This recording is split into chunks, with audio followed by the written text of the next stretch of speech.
Coba bayangin deh, ada sebuah negara yang, ya ampun, ratusan tahun menutup diri dari dunia luar. Isinya samurai, shogun, tiba-tiba, boom! Dalam satu generasi aja, mereka jadi raksasa industri dunia. Kedengarannya mustahil banget kan? Tapi, ini beneran terjadi. Inilah kisah luar biasa restorasi Meiji di Jepang, dan kita bakal bedah tuntas gimana caranya mereka bisa melakukan itu. Coba kita lihat perbandingannya biar kebayang. Di tahun 1853, Jepang itu ya negara feodal, tertutup rapat, dipimpin shogun dan para samurainya. Sekarang kita loncat 50 tahun aja ke depan, ke tahun 1905. Tiba-tiba, Jepang jadi negara industri super kuat yang bahkan bisa ngalahin kekaisaran Rusia dalam perang. Gila kan? Transformasinya itu benar-benar susah dipercaya. Pertanyaannya, gimana caranya negara yang isinya pedang dan kastil bisa secepat kilat bangun rel kereta api dan kapal perang modern? Nah, misteri inilah yang mau kita bongkar bareng-bareng. Oke, sebelum kita bahas ledakan perubahannya, kita harus paham dulu dunia yang tenang, bahkan beku sebelum semua ini terjadi. Yuk kita mundur ke masa Jepang di bawah kebijakan Sakoku. Selama lebih dari 2 abad, Jepang itu seolah-olah menarik tirai dari seluruh dunia. Kebijakan ini namanya Sakoku atau negara tertutup. Ini adalah isolasi total yang dipaksakan oleh para penguasa militer, yaitu Keishogunan Tokugawa. Bayangin aja, hampir nggak ada yang boleh masuk dan hampir nggak ada yang boleh keluar. Dan ya, kebijakan ini berhasil setidaknya untuk sementara waktu.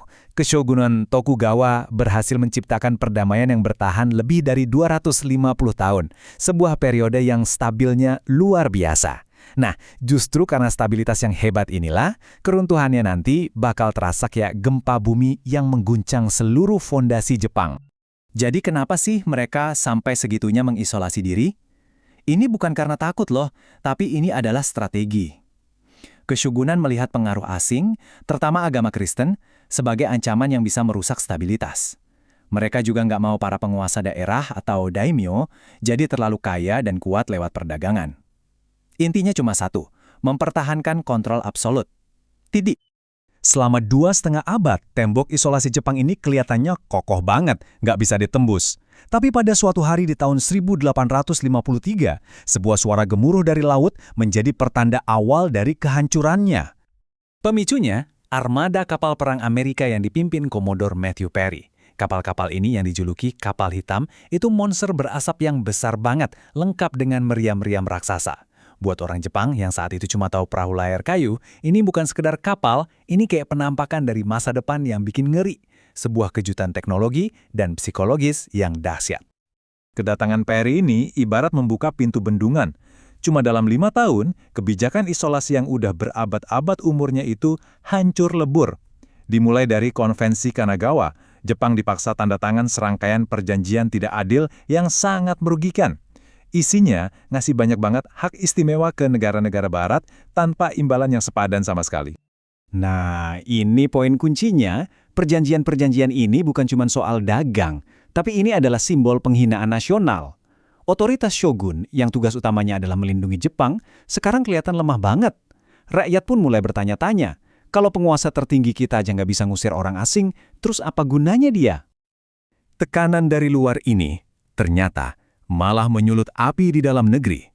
Sebuah gerakan politik baru yang radikal mulai bangkit, siap untuk merombak total seluruh tatanan yang ada. Slogan mereka menggema ke seluruh negeri, Son no Joe, hormati kaisar, usir orang barbar. Idenya sebenarnya simpel tapi revolusioner. Shogun sudah terbukti lemah. Satu-satunya cara menyelamatkan Jepang adalah dengan mengembalikan kekuasaan ke tangan kaisar, sosok yang selama ini cuma jadi simbol spiritual, bukan penguasa politik. Tentunya gerakan ini butuh kekuatan militer, dan mereka menemukannya pada 2 klan samurai yang sangat kuat dari wilayah barat daya, Satsuma dan Choshu. Mereka ini rival lama Keshogunan Tokugawa, jadi mereka melihat krisis ini sebagai kesempatan emas untuk merebut kekuasaan. Dengan tekanan dari luar dan pemberontakan dari dalam, kekuasaan shogun sekarang benar-benar di ujung tanduk. Babak akhir dari era feodal Jepang akan segera dimulai.